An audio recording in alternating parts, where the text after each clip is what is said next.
Welcome to Heart to Head podcast with Olivia and Jessica. Sup? I don't know, I normally have been saying hey, but I was like, you know what? I'm going to bring it back, man, to like the 90s when it was like, what's up? Oh my God. I have to admit, that was my favorite Super Bowl commercial to this day. All the grandmas sitting in their homes, in the rockers, with the TV dinners, drinking a Budweiser, going, what's up? Sup? That is so funny that you mentioned that, because that is literally my all-time favorite Super Bowl commercial. And I think given our topic today, we should totally keep all of that. So we're keeping that. That's staying in here.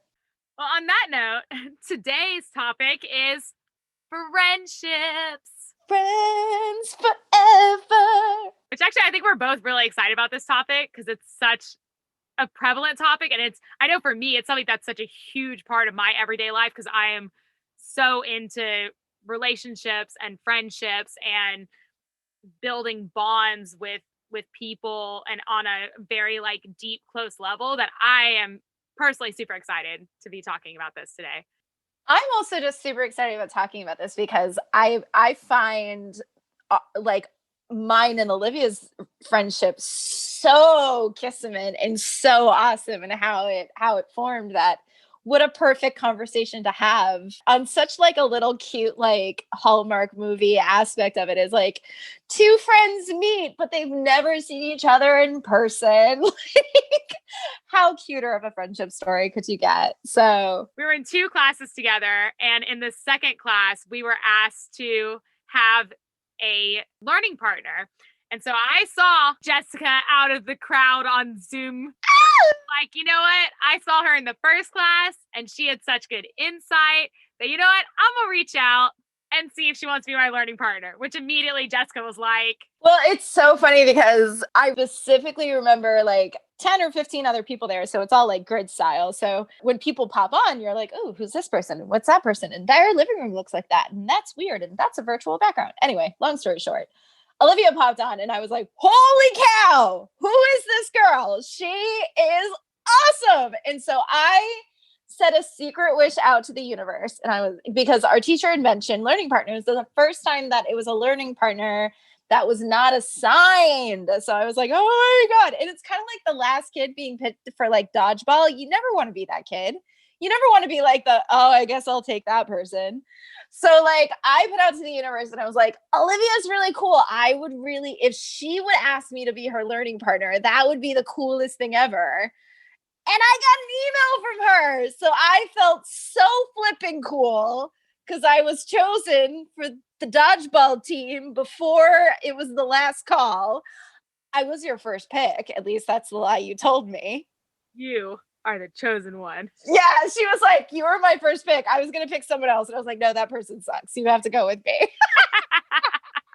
And then our Zoom was so funny when we first started talking because it was just sort of like this like awkward, like, hi, how are you? And I like things. And I'm quiet, obviously. No, I'm kidding. I'm totally not. As all of you know by now. So I was just being my normal dorky, nerdy self. And I was like, well, she's either going to like me or she's going to be like, this girl's mentally ill. And I'm a dork. Anyway, long story short, she likes me. She really likes me and became my friend. So I'm just lucky. She's just like, yeah, this insane mental patient. Yeah, I'll be her friend. It's interesting for me, though, because friendships are such a huge part of my life that I didn't have the traditional upbringing and childhood in the sense of going to elementary school, middle school, high school, and then going to college and keeping the same group of friends throughout that, because being a native Houstonian, I've gone to school in different parts of town. And, you know, Houston's such a big city that I had a group of friends for elementary school. And then I had a group of friends for middle school.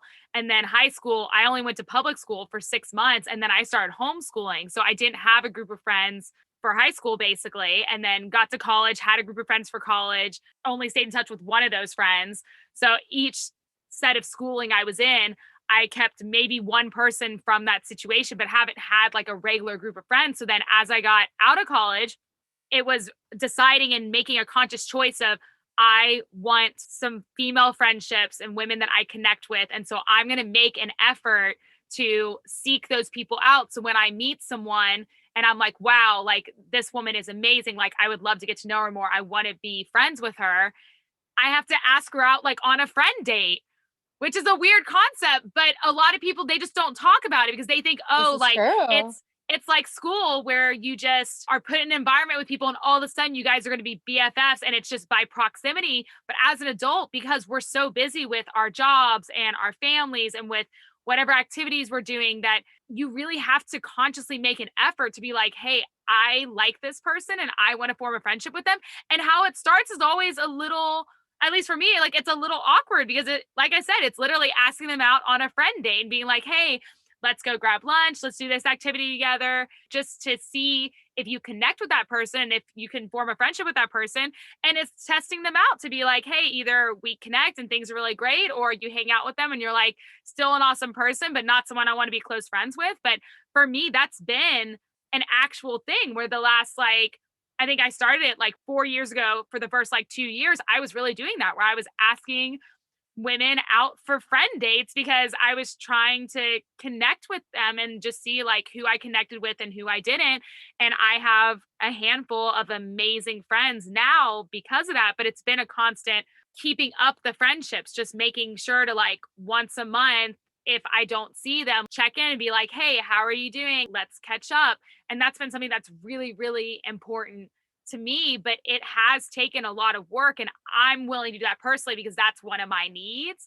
But even if that's not one of your top needs, just knowing, hey, to whatever extent that it is for you, whether it's the initial meeting new friends or just keeping up with friends, even if it's once every 3 to 6 months, it does take work as an adult. And it's not as easy as it was in school because of proximity and because of Yeah. the simplicity of it.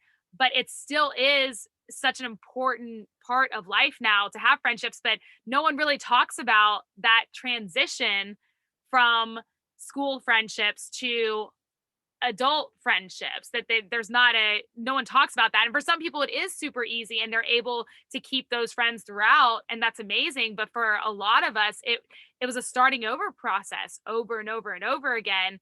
And no one at least no one explained it to me. I just kind of had to figure it out myself.